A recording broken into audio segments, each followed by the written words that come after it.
Children's development looks most significant when they are at primary and secondary levels. We must remember that a person's age does not determine their level of ability. However, most educational institutions still use a grouping system based on age and not competency or intelligence, and this is why problems like bullying and imbalances are most likely to happen in the world of education. Very proud to propose. Firstly, we were going to define the motion then. We're going to change the entire previous grouping system with a new grouping system based on the student's competency and intelligence. This will look like a 5-year-old kid could be accepted in a primary school and placed in the same place with a 7-year-old students at the same level, for example. In middle school, this could look like new students could be placed in the second grade directly after they graduate from the primary school without have to go through the first grade, as they could perform an exceeding competence, they could excel more in their intelligence, right? And why do we choose to abolish the system only on primary and middle school years? Because these educational levels are the level where students are in period of adjustment to environmental situations that are totally different from their childhood. For example, in the playground, they will learn to have responsibility towards their education and towards themselves, which means that they are in the process of discovering their talents and abilities, so that it is impossible for us to limit their abilities by placing and classifying them with people in the same age range, but in a different level of competence and intelligence.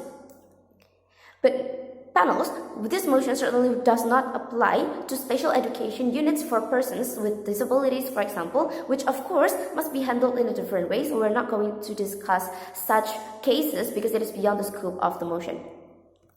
And what is the goal of the proposition team then? Our goal is to provide a better education system by making it more effective, by creating a fair, competitive atmosphere, a safer learning space, and providing what the students need, and make the job of the teachers easier.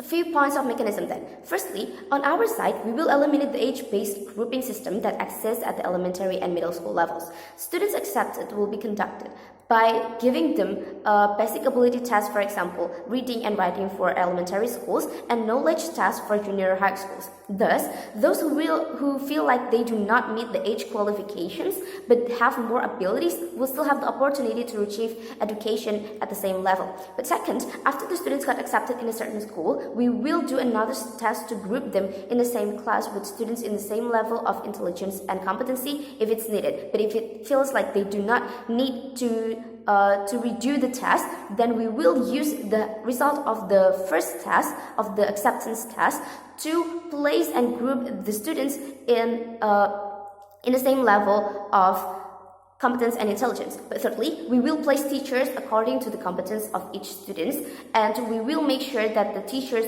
are able to conduct the teaching process in the classes, and we will create a lesson plan that has been adjusted to the competence of the students in each class. 3 points of argument that the proposition will bring. Firstly, we will bring and create a more comprehensive, effective, and active learning atmosphere. Secondly, why is it better? Why we will give better atmosphere to towards the students' mental health. And thirdly, why it will make the whole teaching process easier for the teachers. Moving on to our first argument then, and how we will create a more comprehensive, effective, and active learning atmosphere. Let's take a look at cases happening around the world where students with a higher level of competence are most likely to dominate a class with students than the students with a lower level of competence. This is problematic because A, it gives students with a lower level of competence a kind of burden and pressure, and this will cause them to feel inferior and make the class less active. The worst case could happen in such cases is bullying cases, where these dominant students will underestimate or even mock their peers, and this could not be avoided in the level of primary school and middle school, as the students are still immature. We will explain this on our second argument later. But teachers will also give them pressure by comparing them to each other, while in reality, students have their own level of understanding, they have their own ability to understand a material, and they have their own pace. There are students who need more time or slower on understanding certain materials, and the others have a faster and excel in understanding material, so they could learn faster than the others, right?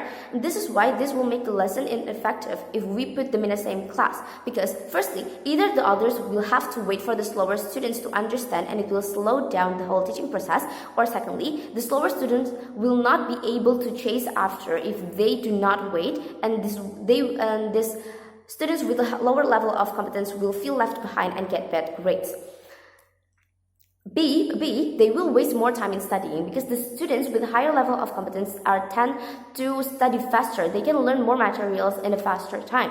And by grouping students based on their intelligence, this will make the whole lesson more effective in two folds. Firstly, in the class of students with higher level, they could finish more materials in a fewer times. Thus, the teaching process could be conducted faster. They could also learn more about the same topic, but in a higher level of understanding. For example, they could try harder questions without having the burden to wait for the others, and they can maximize their competence. And in the lower level class, they will be able to study slower without having the burden to catch up their peers. And we make sure that the students could understand the basic materials. They will focus more on understanding basic principles, for example, and practicing easy questions instead of studying faster. Secondly, on why this will provide them with an environment that is better for their mental health. Firstly, there are a lot of cases where students decided to move from their schools, or even worse, stop coming to schools because they feel pressured by their friends. Cases of bullying, for example, are very vulnerable to occurring on this level of education if we do not eliminate the system of grouping based on age. This can happen because pre-adolescent children, they do not have good self-awareness and self-control, so seniority cannot be avoided in this case. Bullying cases could also happen because the bully feel that they are smarter, for example, and if such pressure keep occurring in the schools, this could lead to a severe depression and mental health issues. And this will increase the number of dropped out students due to depression, and worst cases, this will lead to suicidal cases because, as we know, there are a lot of similar cases happening out there.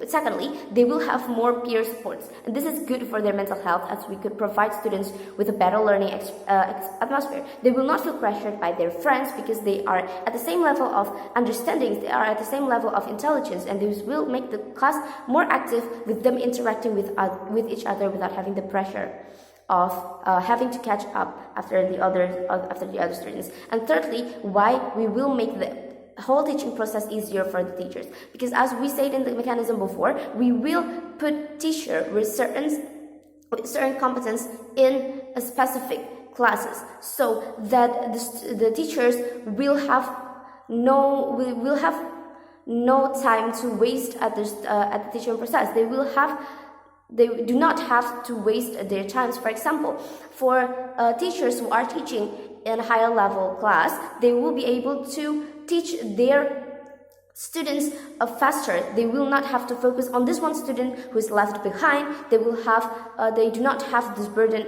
to focus or prioritize this one student.